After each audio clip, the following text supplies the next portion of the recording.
Hola a todos, bienvenidos a este nuevo caso clínico, distinto a los dos casos clínicos anteriores que trataban sobre el área musculoesquelética y el área neurológica no hospitalizados. Este caso clínico trata sobre un síndrome post-COVID-19, pero esta vez del área ambulatoria. Bien, yo este caso lo pude ver en mi rotativa del área cardiorrespiratoria en el Centro de Salud USS junto a mis docentes Carolina Núñez y Sebastián Báez, que fueron quienes me acompañaron en este proceso que duró 6 semanas. Bien, y donde conocí la historia de este señor. Pasamos a revisarla entonces, que la descripción del caso clínico es la siguiente. Don Guillermo, ¿no es cierto?, 66 años de edad, vive en Valdivia, realiza fletes de forma particular, él trabaja realizando fletes para materiales de construcción. La escolaridad secundaria, los diagnósticos que están acá, que es la condición de salud post-COVID-19 no especificada y disnea, que son dos categorías que yo saqué como diagnóstico del sistema RAS, que es un sistema electrónico donde se encuentra la ficha clínica y otras informaciones donde, por ejemplo, uno le da hora a los pacientes, realiza las evoluciones, ve la ficha, ve los exámenes y las evoluciones de los distintos profesionales que trabajan en el CEFAM externo de Valdivia. Bien, ahí está almacenada toda la información de los usuarios. ¿Por qué? Ellos venían, en especial este usuario, venía derivado del CEFAM externo de Valdivia al Centro de Salud USS para realizar rehabilitación kinésica. Entonces, él tiene algunos antecedentes mórbidos, como por ejemplo la dislipidemia, el hipotiroidismo, y acá hay un signo de interrogación, que es la depresión. Era algo muy importante para mí, pero que lamentablemente en el transcurso de la rehabilitación el usuario no se abrió tanto en ese sentido conmigo, a pesar de que yo intenté meterme por ahí porque habíamos tenido muy buena relación, muy buena comunicación, pero él no, simplemente no se explayó. Entonces yo no quise indagar más allá, ¿no es cierto? Insistir, porque creo que no correspondía en ese minuto, porque yo ya le había preguntado y no había necesidad tampoco de insistir tanto. Entonces simplemente le pregunté en 2 o 3 ocasiones, en días distintos, por cierto. Entonces cuando ya estábamos terminando el proceso, yo le pregunto, porque esto fue el comienzo, ¿no es cierto? Yo le pregunté 2 o 3 veces. Una vez yo lo estaba conociendo, cuando íbamos entrando en confianza, pero ya teníamos muy buena comunicación.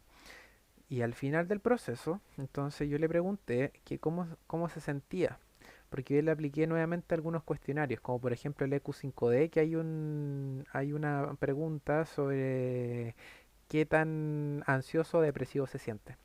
Entonces ahí no me dijo, no, estoy bien, estoy mejor que antes. Ya, ya, pero ¿y qué pasó antes? ¿Cómo se sentía usted? ¿Qué le pasaba? Ya, y ahí uno va preguntando. Entonces me dijo, no, yo antes, en el pasado, por ejemplo, tenía pensamientos suicidas, pero eso ya está regularizado, ya estoy bien, ya me siento bien, y me mencionó eso. Entonces ya, ok, ok. Y tampoco en ese minuto se había dado el tiempo para poder indagar más, porque ya estábamos llegando al final del proceso de rehabilitación.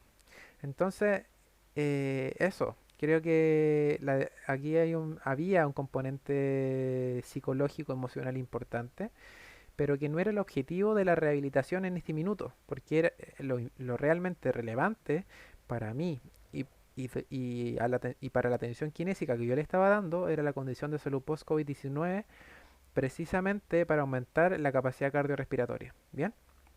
A pesar de que, por ejemplo, a través del ejercicio físico, también podemos tener efectos positivos desde el punto de vista psicológico.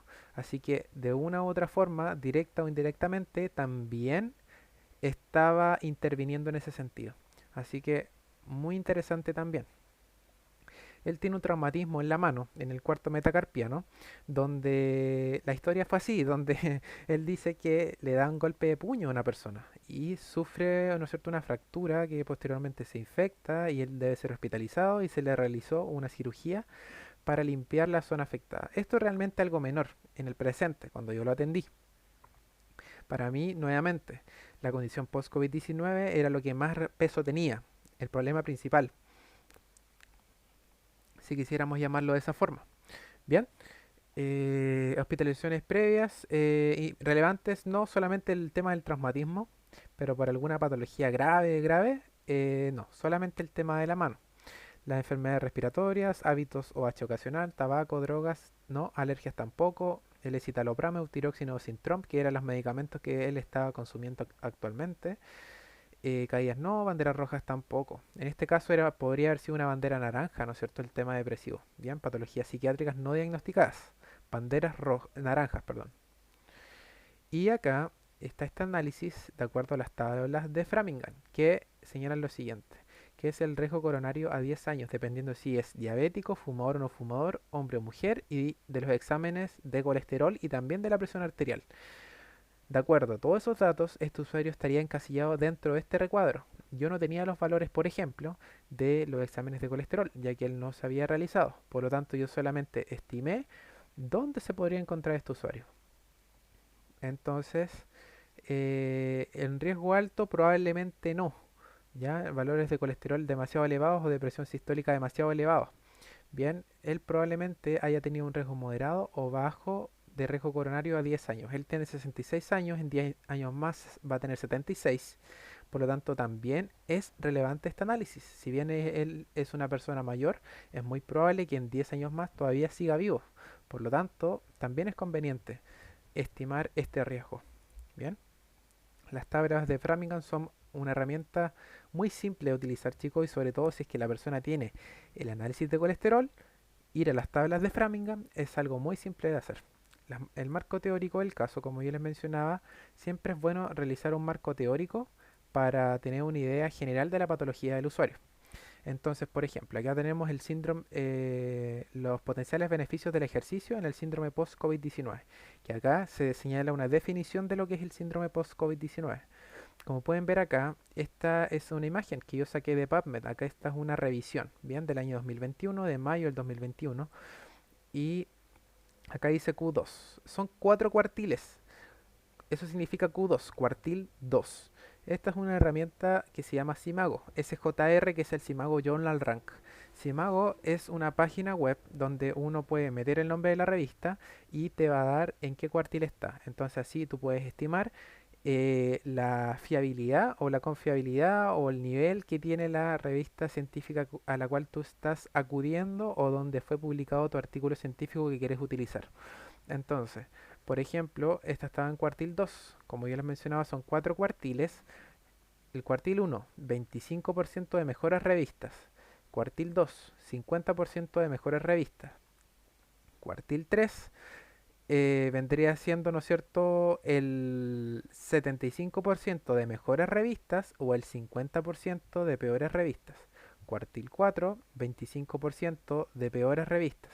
Dependiendo, se le puede dar una lectura u otra dependiendo de la interpretación que tú le hagas al cuartil. Eso seguramente ustedes lo vieron en algún minuto en metodología de la investigación, uno o dos. Entonces, acá está en el cuartil 2 dentro del 25% de mejores revistas, por lo tanto es una revista de calidad aceptable, ¿no es cierto? Y que en el año 2005 estaba en el cuartil 4, fíjense ustedes, tiene distintas áreas del conocimiento, como por ejemplo salud, toxicología, polución, salud pública, salud ocupacional. Las revistas tienen distintas áreas del conocimiento, por ejemplo la revista Lancet tiene muchas áreas de conocimiento, esta solo tiene solo tres. Bien, cuartil 2. Muy buena revista. Del año 2021 sobre COVID-19. Generalmente, cuando uno busca en PubMed, los artículos científicos sobre COVID-19 se disparan en el año 2020 y 2021 porque antes no estaba tan estudiado, ¿no es cierto? Los signos o síntomas, acá está la definición que da la UK National Health Service, la NHS. Signos o síntomas inexplicables y persistentes durante 12 semanas desarrollados durante o después de una infección por COVID-19. Cuando uno se infecta, ¿no es cierto? Acá está la infección. Entonces yo me infecto y el virus comienza a replicarse. Comienza a replicarse en mi cuerpo. Pasan 4 semanas, ¿no es cierto? Ya empieza, el COVID ya va a estar con sintomatología. Por ejemplo, puede existir una respuesta posaguda hiperinflamatoria, una respuesta mediada por el sistema inmune, una replicación persistente del virus y una disfunción orgánica. ¿Por qué? Porque el virus, el COVID-19, es una enfermedad sistémica. lamentablemente, y no es una no es una enfermedad solamente cardiovascular respiratoria, sino que afecta a todos los sistemas del cuerpo y órganos del cuerpo. Así que, ojo ahí, es algo muy interesante que yo lo pude leer en este artículo. 12 semanas después, entonces, vendría a ser los síndromes que ocurren después, ¿no es cierto? Como el síndrome post-COVID-19, que acá está la definición, donde la patofisiología no es conocida todavía. Entonces, no se sabe muy bien qué ocurre con la respuesta viral inmunológica y no está bien definida en esta fase. Bien, y acá este artículo da a conocer ciertas sintomatología que tienen las personas que sufren de síndrome post-COVID-19, tanto en la estancia hospitalaria y en el área ambulatoria, ¿no es cierto? El más común de todos es la fatiga, tanto en el hospital como fuera.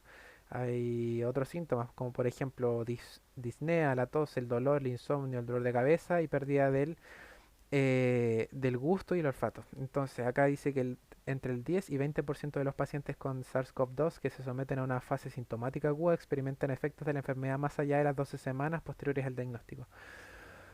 No existe todavía algún lapso de tiempo establecido como tal para, para que se solucionen algunos signos y síntomas, que los voy a mencionar más adelante.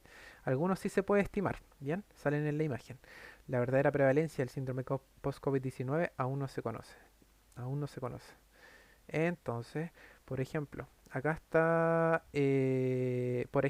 como el tiempo de resolución estimado para algunas sintomatologías relacionadas con el COVID.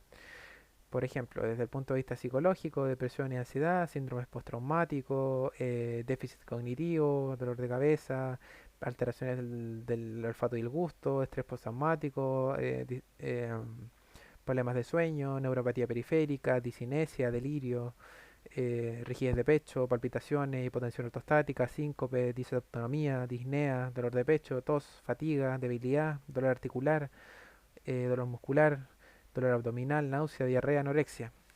Cada una de ellas tiene distintos tiempos de resolución. Como pueden ver acá, el dolor abdominal, la náusea, diarrea y anorexia, no existe un tiempo establecido o estimado para que esto se resuelva.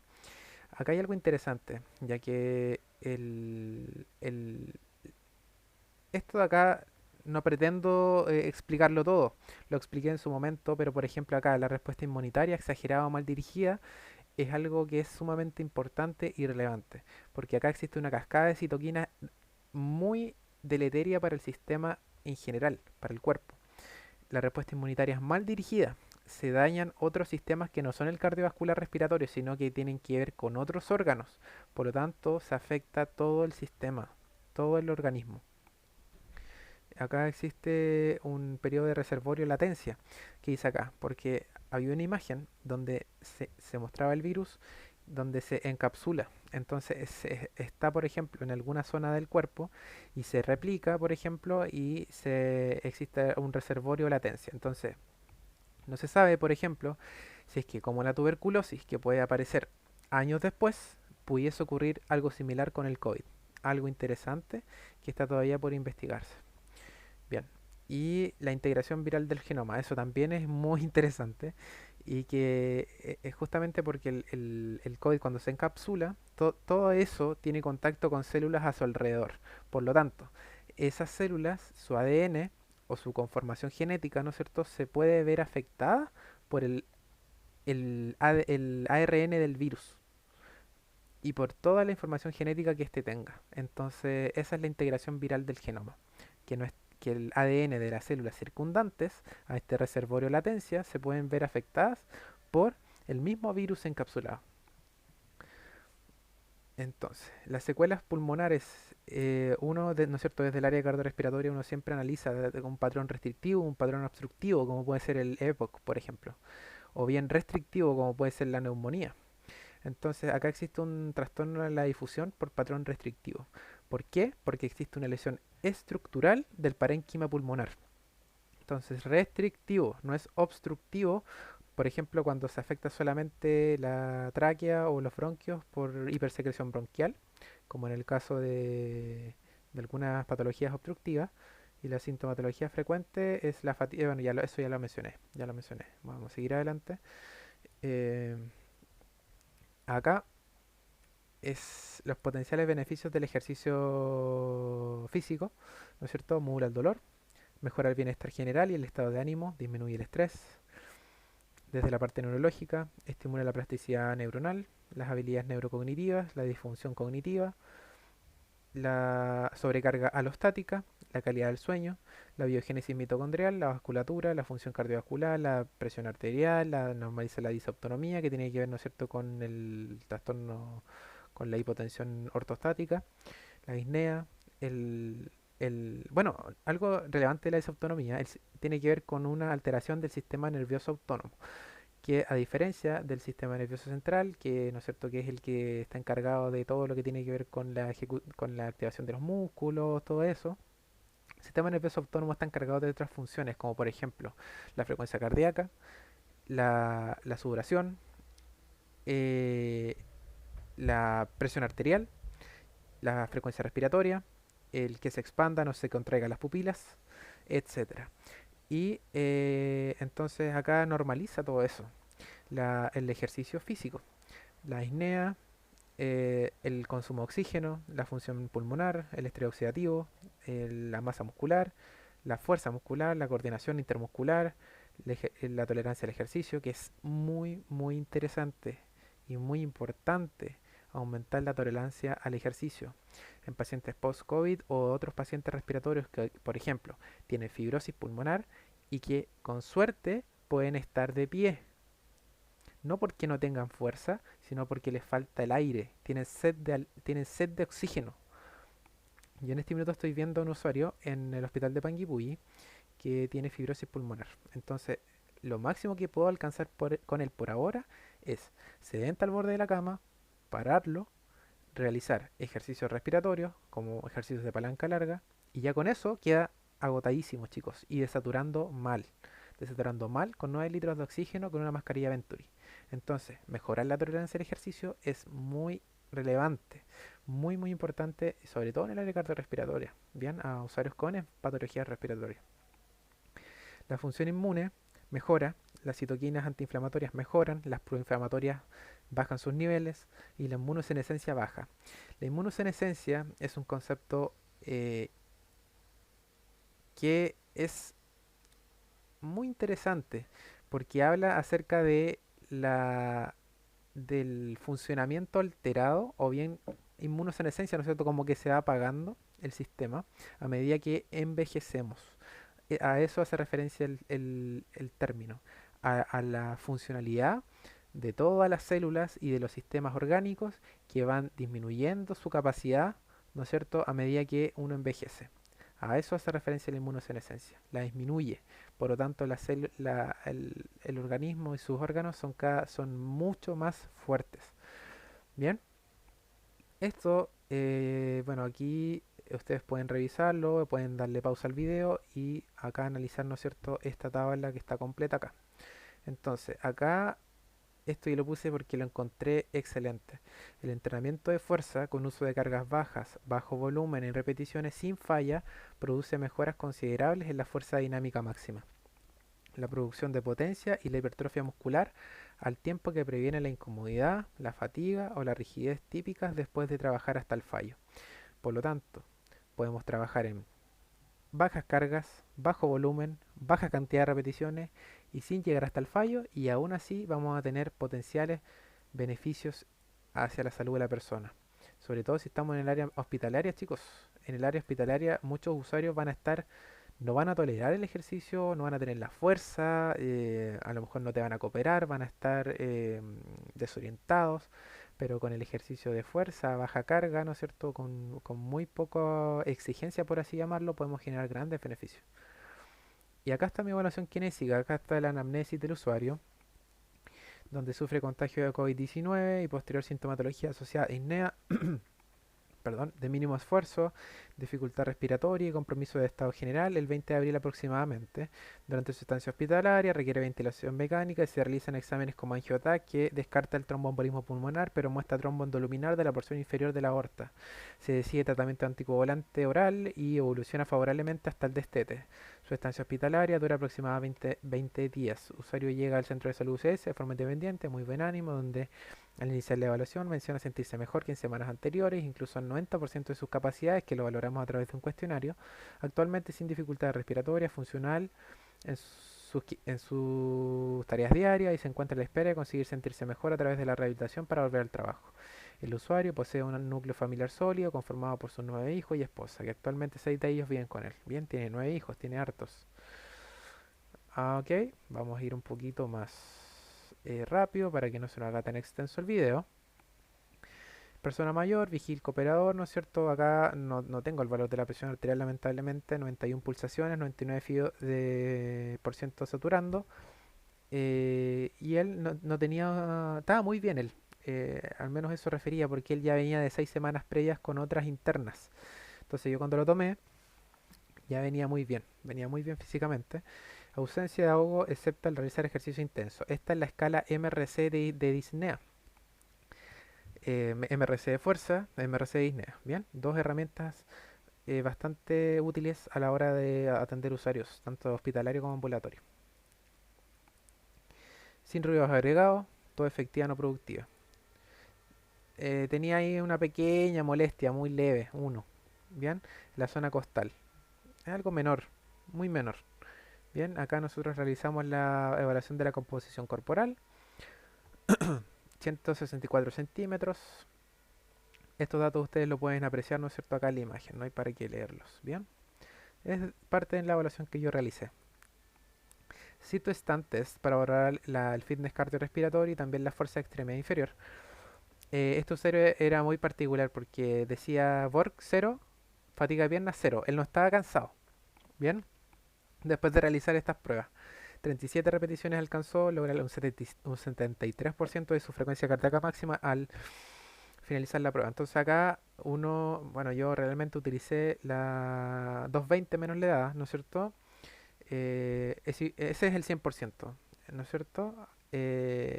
No sé, pues si me dio 130 pulsaciones, 130% es a X, regla de 3 simple, y se saca el porcentaje.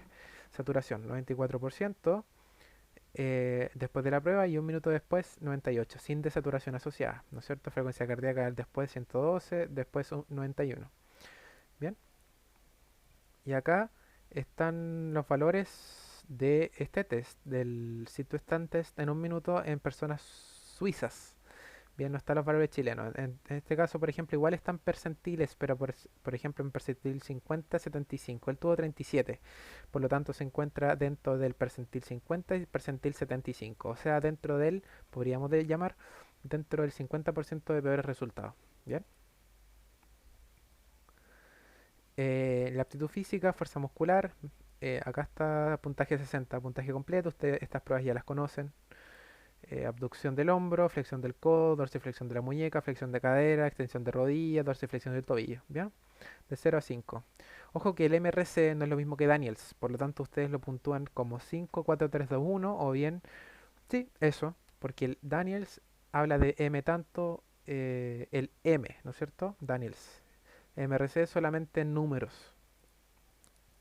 Acá está la fuerza prensil, ¿no es cierto? 35,8, el 34 en la mano dominante, tuvo menos en la mano dominante versus la no dominante. Y acá están los valores, ¿no es cierto? Por ejemplo, para el 34 kilos. 34 kilos se encuentra bajo la media, ¿bien? Pero dentro de la desviación estándar, por lo tanto, para su rango etario. Por lo tanto, andaría bastante bien. Y a través de la rehabilitación se pudiese mejorar la fuerza prensil, el grip, ¿bien?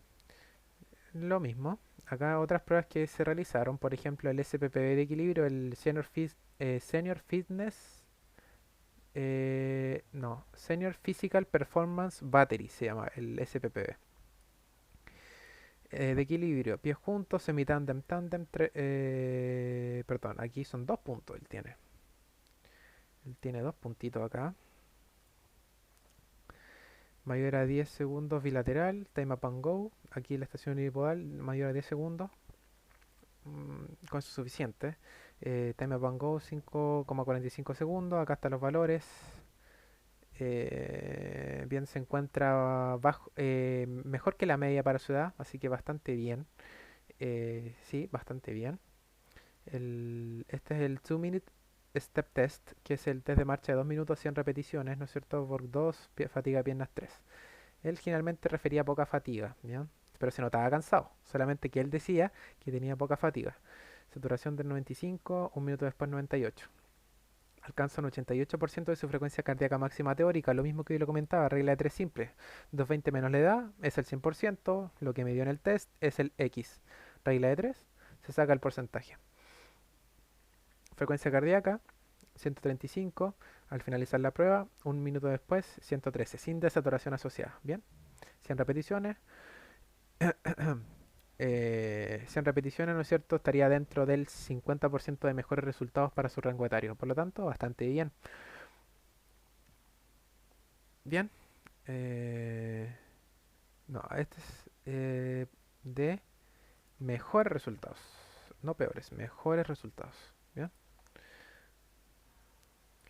Acá, el EQ5D, Eurocall 5D. Es un test de calidad de vida. Bien. Cuestionario de salud, versión español para US. Bien. Movilidad sin problemas.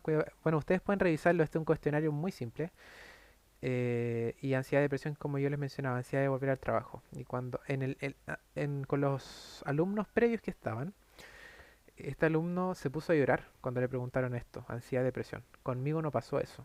Bien, por eso también es conveniente revisar los antecedentes previos, lo que hicieron tus compañeros, conversar con ellos, conversar con tu profe sobre cómo es el paciente, bien, para saber un poquito más, porque de repente no se abren al tiro contigo, no cuentan todo enseguida. Su estado de salud hoy fue de 90, ¿no es cierto? Cuando yo realicé la primera evaluación. Y acá uno se traza una línea. Este es parte del cuestionario de vida, ¿bien? De este EQ5D.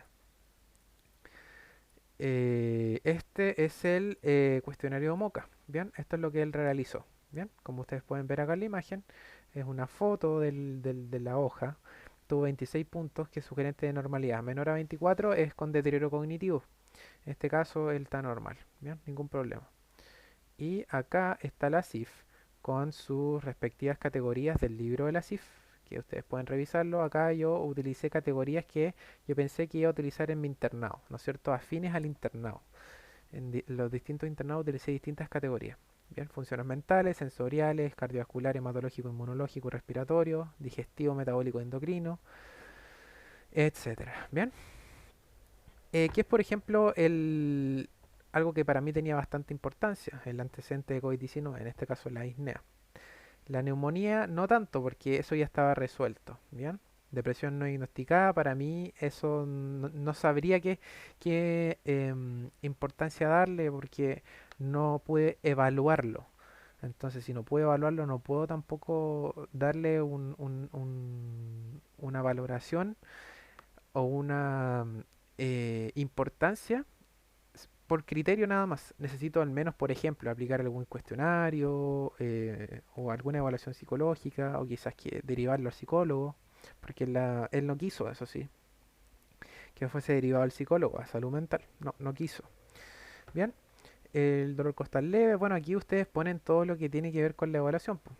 Bien, de acuerdo a las estructuras de la ESIF. Bien, lo mismo que siente el usuario, que se siente al 90% de sus capacidades, sin dificultad respiratoria, con disnea leve al ejercicio.